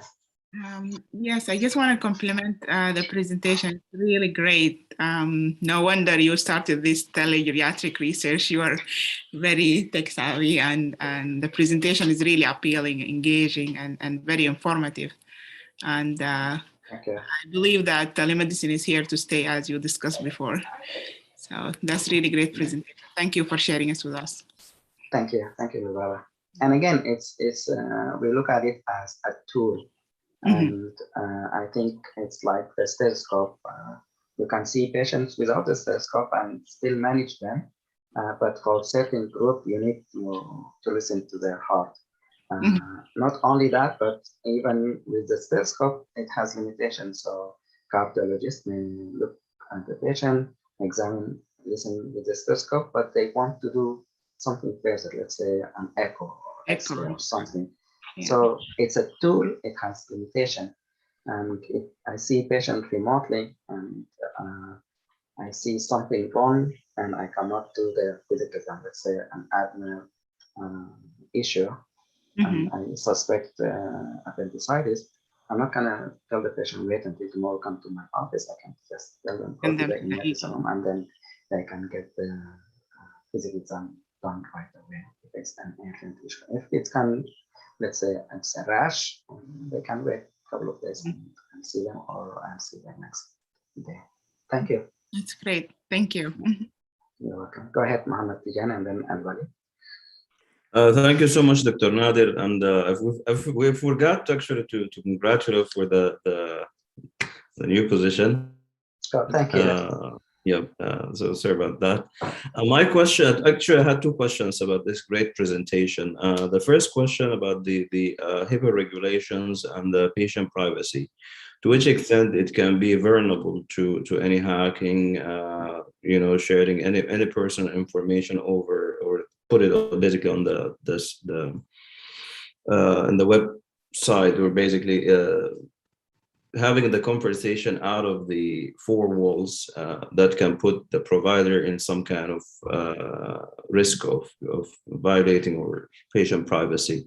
This is the first question. The second question, which is especially for the patient in long-term facilities like nursing homes, to which extent as a doctor or a physician, you can rely on somebody else to perform the physical exams, since the only missing piece of providing full care to patient using telemedicine basically would be performing the physical exam. To which extent, from a legal point of view, you can rely on, let's say, nurse practitioners. There is a nurse practitioner or nurse in the floor of the nursing home, or anybody else that can perform, let's say, physical exams, and you can rely on this finding in the physical exam. In addition to, definitely you can talk to the patient to gather the history, and you can build your plan or treatment based on that. So to which extent legally as a provider you can accept somebody else physical exam and then build upon it. Thank you so much. Thanks for the two great questions.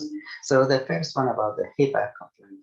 I think in the past, the government wants us to use certain apps or programs or software that are approved, especially for the security part, like HIPAA approved software. And this limited the availability of the telehealth, basically. It's a big deal, so you don't want to get into trouble. So most physicians also they do not want to do that. To overcome this issue, there are some software that will encrypt the video and send it to the other device, and then the other device will decrypt it. And there is no way to be in the middle and hack it, basically. And there are ways to make sure this is happening. When COVID happened, the government said, now we want to make sure people are not getting to the hospital left and right, basically. To limit that, we should offer them some service at home. Although it will jeopardize your security kind of when you're using, let's say, Skype or other WhatsApp or FaceTime, for instance. They know it's not HIPAA compliant, these programs, but the benefit for them is outweighing the risk. Let's say the benefit of reaching a lot of people to do screening, for instance, make sure they don't have symptoms of COVID to suggest that they need really attention or hospitalization. So for them, it makes sense to take the risk of using these devices of this software. And to limit the liability for the physicians, they said in this period of COVID, we are not allowing any suit against you as far as if you use this software. Let's say you are using FaceTime, anything happens, then you are not liable for that. No one of the patient that you see will cause problem to you. After this COVID allowance, then we will talk about HIPAA again in the future. So basically, they are saying, oh, physicians don't get discouraged or afraid of being sued, but you can offer the service of the clinical service for your patients to make sure they are not going to the hospital and using all these available resources because it's limited at the time. Is this the first question or the second question? This is my first question. The second question relying on or reliance. Okay. As far as telehealth use in nursing home, so I agree with you. The nursing home, they have the staff, the nursing, and most of the time, what we do is we can ask them to do this, do that. Let's say I want to examine the patient leg for edema. So the nurse will help me do just the pressing and see, and I can see if there is feeding edema or not feeding edema. If I want to listen to the lungs, I will ask the nurse to listen to the lung and report to me what she found.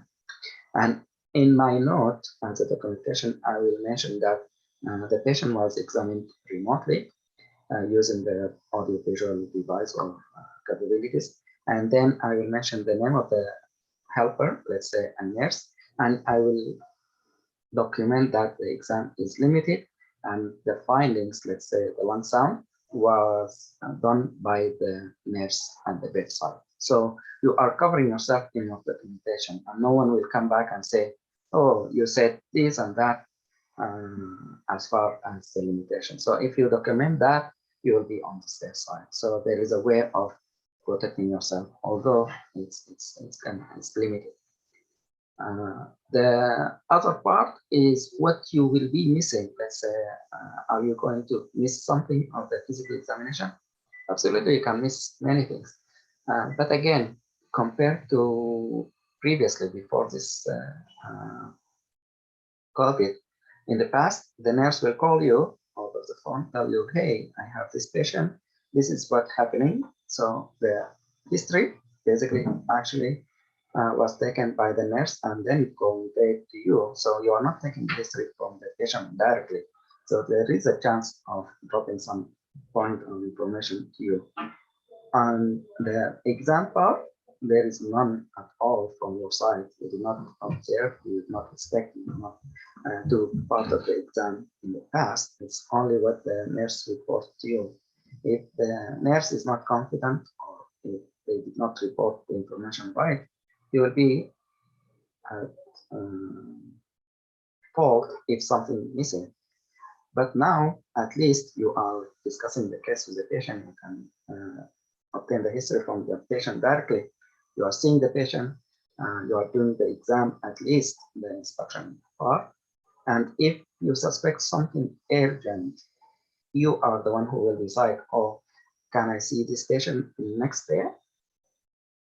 For instance, can I give IV fluids? This is what I do sometimes. I will ask the nurse to start IV fluid, check the vitals every 4 hours, check the lab stat, check the X-ray stat, whatever we can do at the nursing home.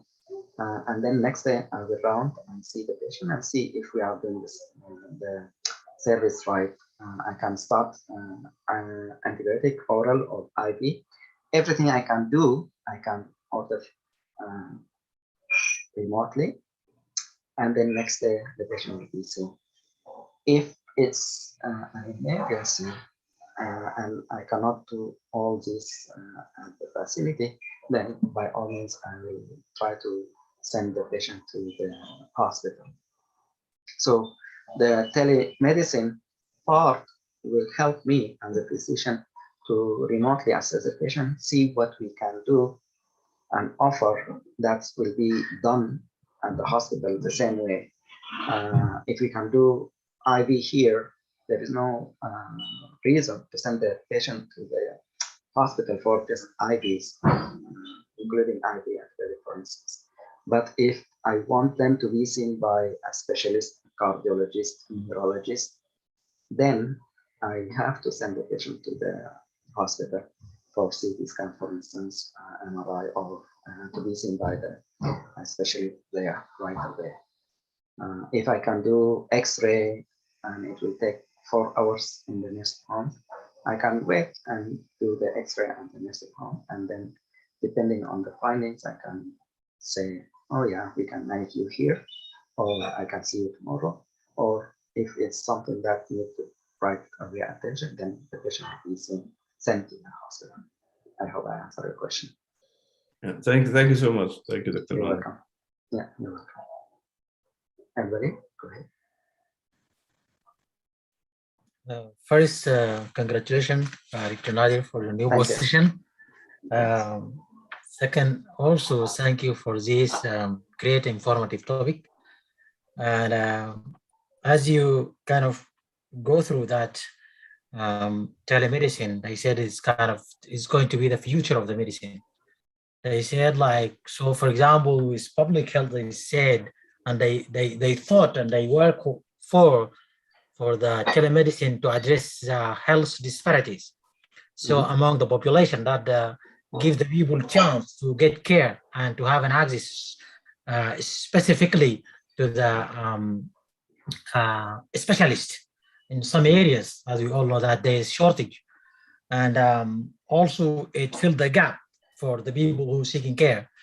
And I think it can give a chance and increase the type of communications between the care providers and to decrease some issues like polypharmacy and things like that. And also it can increase what I thought about the risk for fall for the elderly, especially to seeking care multiple times. So it gives them a chance to minimize their risk for falling. And yeah, 6 is great. Sure. Thank you a lot, Dr. Nadi. Thank you so much, Anwar. This is great. And I just want to focus also, as just you mentioned, there is a driving force from the market as far as offering the service. One company we work with, they work during the night. They offer their service during the night. What they did is they bought, and even this before COVID, what they do is every facility they want to offer their service, they bought this card. It has the same video capability, the monitor, the camera, the mic, but they have also some attachment. They have a stethoscope attached to the computer there, ophthalmoscope, and every addition of tools that the nurse can use. And they say we can cover the night. So from, let's say, 7 p.m. to 7 a.m., we cover every facility that we offer the service to. And we will get the calls from the nurse. Anything that you feel you need to discuss with a physician or healthcare provider, just call us and we will ask you to use that tool or card to see the patient.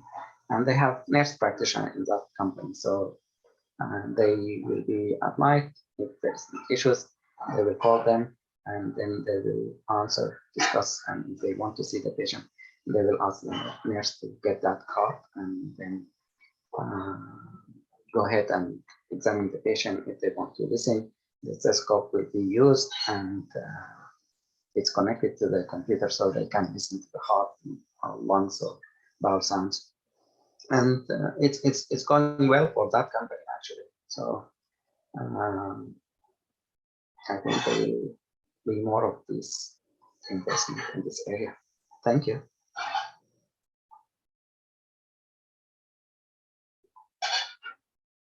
Any other questions, any other comments, any other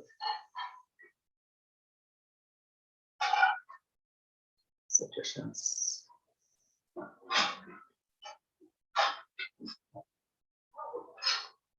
Okay, I'd like to thank you everyone. We passed 4 o'clock. Thank you again, everyone. Thank you for your input. Thank you for your effort and hard work. And I wish you all the best and hope you will hear good news for everyone of you as far as the national interviews. We'll see you next week. Thank you. Stay safe. Good luck. Salam alaikum. Thank you. Thank you. Thank you, Dr. Nadir. Thank you. Thank you. Thank you, Dr. Nadir. Thank you so much. Thank you. Thank you. Bye.